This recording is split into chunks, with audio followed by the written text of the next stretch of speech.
এবং আমি যদি প্রধানমন্ত্রী হই আমি আপনাকে বলে দিচ্ছি সপ্তাহে একদিনের বেশি টেলিভিশনে অন্তত আমার চেহারা দেখবেন না, এটুকু বলতে পারি।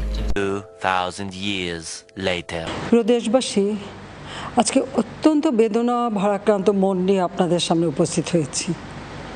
Monday. কারণ স্বজন হারা বেদনা নিয়ে আমি বেঁচে আছি। আমি জানি একজন আপনজন হারালে কি কষ্ট হয়, মানুষ একটা শোক সইতে পারে না। আর আমি তো গোটা পরিবার, Tuesday. আমি তো আমার সব হারাইছি, বাবা আমার ভাই সব হারাইছি। আমি তো জানি মানুষের হারানোর বেদনা কি, আমার থেকে ওদের আর কেউ বেশি চায় না। Wednesday. আমি তো বুঝি আপনাদের বেদনা। আমার তো প্রতিনিয়ত এই বাপ মা ভাই বউ এদের হারানোর ব্যথা নিয়ে আমাদের চলতে হয়। এমনকি লাশটাও তো দেখতে পারিনি, কাফন দাফনটাও তো করতে পারিনি। Thursday. এর দায়িত্ব কাদের? আর আমি চাই না এভাবে মায়ের কোল খালি হোক আর এভাবে মানুষ অসহায় হয়ে পড়ুক। যাক, আমি আর কিছু বলতে পারি না। আমি এগুলি এক একদিন দেখি। আর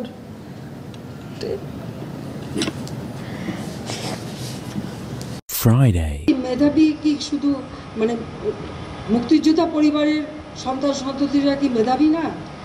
তাহলে মেধাবী কি শুধু ওই রাজাকারের ছেলে মেয়ে? Saturday. আমার কাছে ক্ষমতা তো ভোগের বস্তু না। আমি তো আয়েশ আরাম করার জন্য ক্ষমতা আসিনি।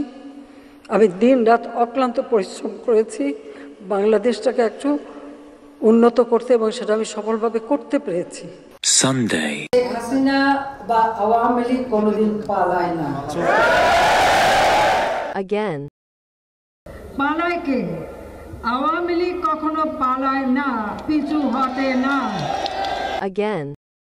শেখ হাসিনা পালিয়ে গেছে, শেখ হাসিনা নাই, শেখ হাসিনা চলে গেছে, শেখ হাসিনা পালায় না। Again. Wednesday.